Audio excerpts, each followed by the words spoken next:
G'day everybody, welcome back to another episode of Crafted by Tim. It's done. It's done.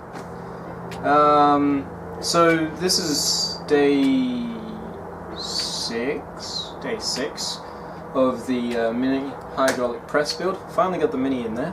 I remembered. Only took 6 days. And as one of the minor improvements to help sort of fix this stability issue, I've welded a small piece of tubing, and that will help sort of keep it centered. Not an awful lot, but it's a lot better than what it was before.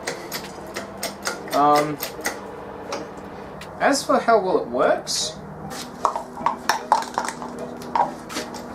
something relatively cylindrical should be quite a challenge. Crush, but it is only thin plastic. Come on, please. Oops, sorry.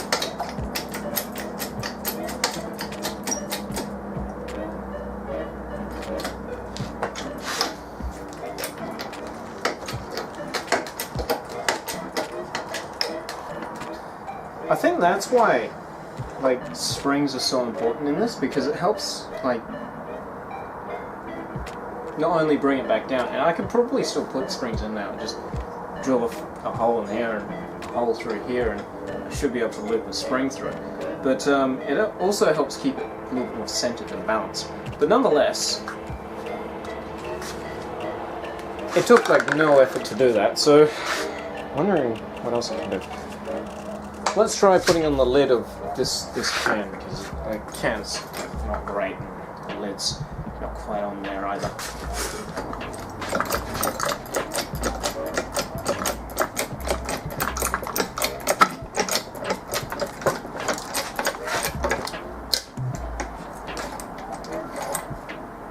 It's actually pretty good. Like, took less effort than hitting it with a hammer.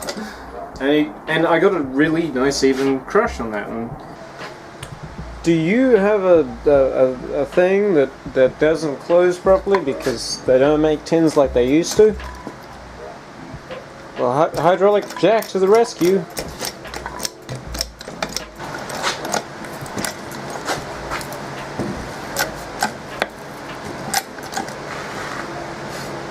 Whoops. There you go. It's well, it's sealed, and this jack is so good that it can crush a can of paint. I really wish that wasn't a full can though. I didn't expect that.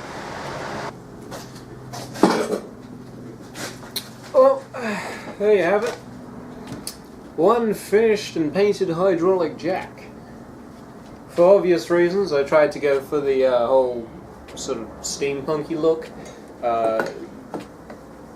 which didn't really work well because the welds really stick out.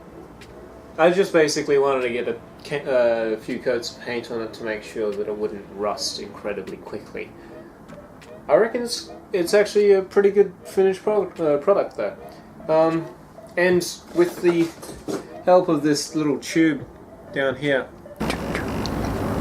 that one, it actually works. Like, it actually helps raise this much more consistently than what it did before. So I'm overall pretty damn happy with it. Actually quite an impressive little thing. And I am still sort of shocked that I was able to crush this can of paint so quickly and easily. Like, I put no effort into that. And also, haven't really checked yet, but I believe that Super Cheap Auto, the place that my brother bought this jack from, actually has very similar in size jacks as this one, so it should still fit, but way more powerful. I think it goes up to like maybe 6 tons. This is only a 2-ton jack, so you get about a 2-ton press. But if I could get like a 6-ton press, that would be pretty cool. It would be really handy for blacksmithing and stuff like that. But as far as it goes, and for the purpose that we have intended use for it, I reckon this is going to work perfectly. I will be making up some dies, probably just out of like some flat bar and maybe a bit of rebar too. So I look forward to seeing you guys soon with more of this. How many of you guys think that I should start scripting my videos? Starting to think that I should. Anyway, I hope you guys enjoyed this this build series. And I hope you got something out of it. Maybe you're gonna go out and build your own little press. Blacksmithing is quite difficult, and a little tool like this is really gonna help out. But anyway, stay safe, happy crafting.